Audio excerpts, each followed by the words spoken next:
Welcome to the Teacup Brigade. The Teacup Brigade is made up of 3 people. There is Ivy, and there is Quinn. And there's also myself.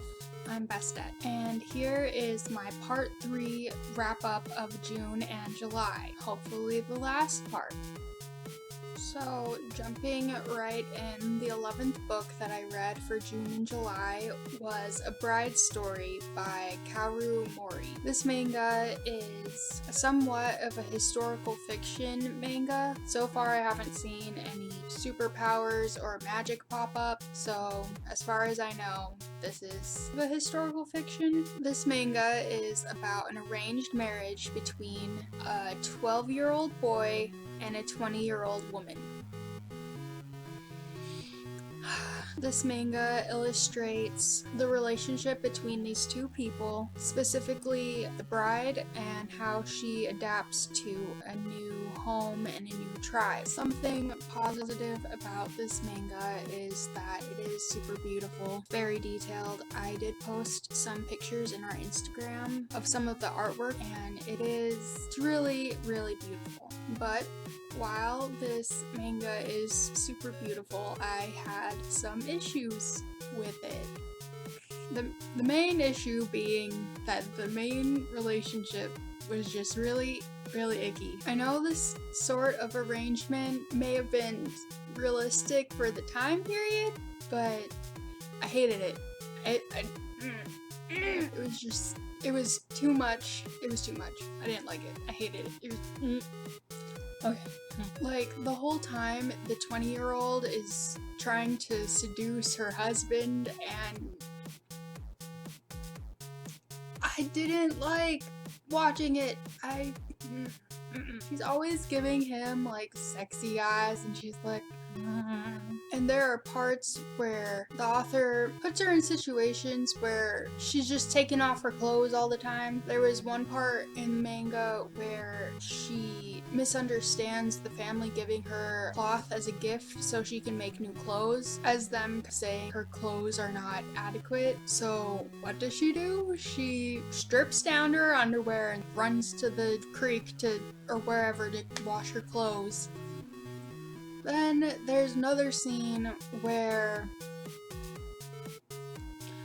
the 20-year-old and the 12-year-old have to get naked so that they can keep warm during the night because it's super cold, and so they're naked and they're together, and it's nasty. I hate it. It's just weird, and I don't like it, and I don't want to read it, and I won't, which is a shame because the illustration is really beautiful, but I can't. I'm done with A Bride's Story. It's just not worth continuing, in my opinion. And I gave it a 2 out of 5 stars because it was beautiful. I just wish it wasn't so creepy. The next book I read was The Tea Dragon Society by Katie O'Neill. It's almost more of a picture book. It's kind of a comic book for a much younger audience. I think probably elementary grade. It was so cute. It was so sweet, and the illustration was very beautiful. It's about dragons who grow tea leaves on their backs, and it's about the people who care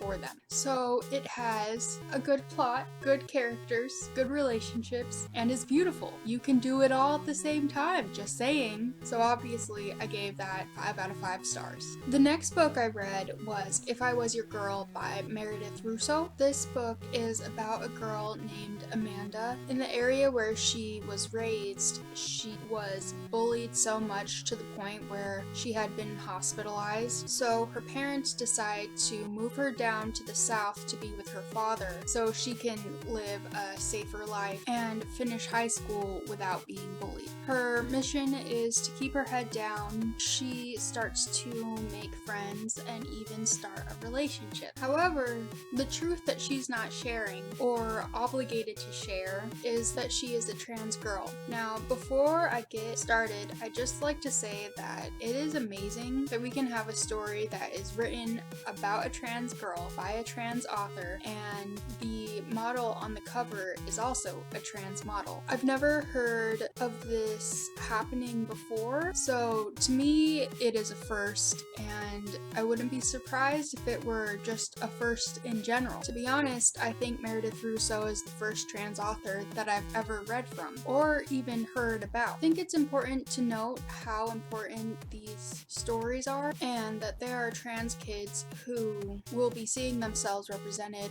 possibly for the first time. And for that, I will say that I am glad that this book exists. However, I did not enjoy reading this book, and I was super disappointed because I really did want to like this book. I've heard such good reviews on BookTube and on Goodreads. I thought this was going to be something I would really enjoy, but I found it really difficult to read through. My favorite parts of the book were probably when Amanda was talking about her experience as a trans person transitioning. I was really invested in those parts, and I thought they were really well written. Aside from that, I didn't really get a feel for Amanda herself. I don't really know a whole lot about her. I know she can make sushi and that she likes video games and comics, but I didn't know like what her opinions were, and I couldn't really decide what kind of personality she had. She honestly felt very bland as a character. In fact, I felt like a lot of the characters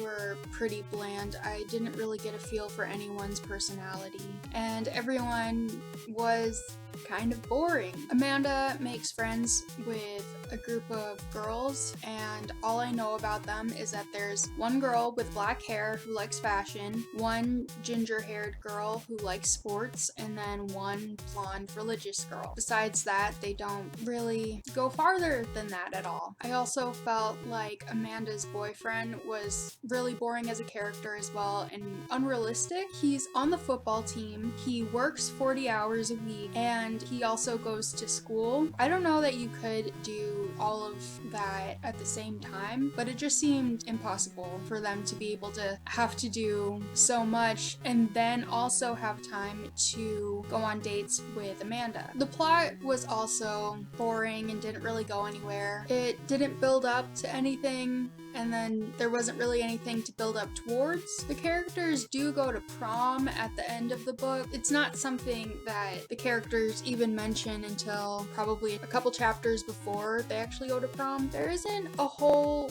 lot of exciting stuff that goes on in the book either. There was almost an interesting part. There was a part where Amanda and two of the more interesting characters, I would say in the book, are going to a gay bar, and the book ends one chapter with them driving to the gay bar, and then the next chapter is Amanda waking up with a hangover. I think that would have been a really fun scene for the characters to interact in, but it was just skipped, and that was disappointing. I read somewhere that Meredith Russo wanted to write a book about a trans character who ultimately has a happy ending and a normal life. I do think that is valid, but you can have a character who's happy and still have plot and character development as well. I'm interested in giving Meredith Russo's writing another chance, but this was not really it for me. I would probably give this book a 2 out of 5 stars. But yeah, the next book I read was A Simple Favor by Darcey Bell. This book is a thriller about a single mother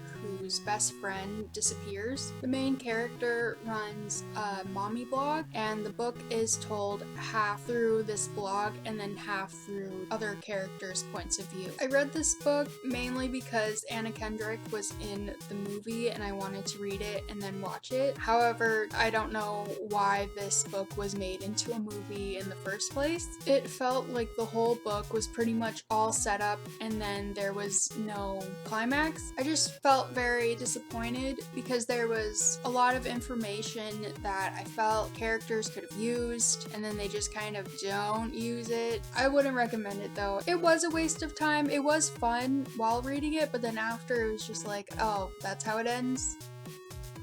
This was also a 2 out of 5 stars for me. The next book I read was Odyssey by Matt Fraction and Christian Ward. This is a gender bend retelling of the Odyssey. For the most part, there are only goddesses, so Zeus is a goddess, Poseidon is a goddess, and so on. In this retelling, all of the men were destroyed by Zeus, so there are still some men, but very, very few. And instead of giving man the gift of fire, Promethean gives the gift of Sabex. The Sabex is a new gender. It is basically a woman, but a woman who can make another woman pregnant. I think it's supposed to be in between, but for the most part it looks like a woman. I really liked this graphic novel. I thought it was a lot of fun, and it's also super gorgeous. Everything is also written in verse. It was really funny because I was looking at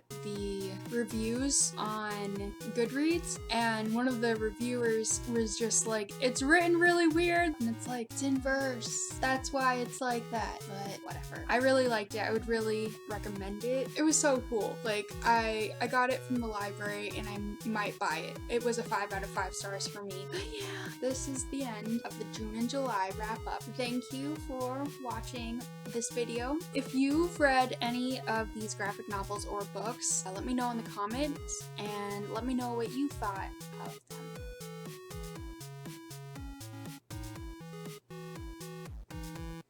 Bye.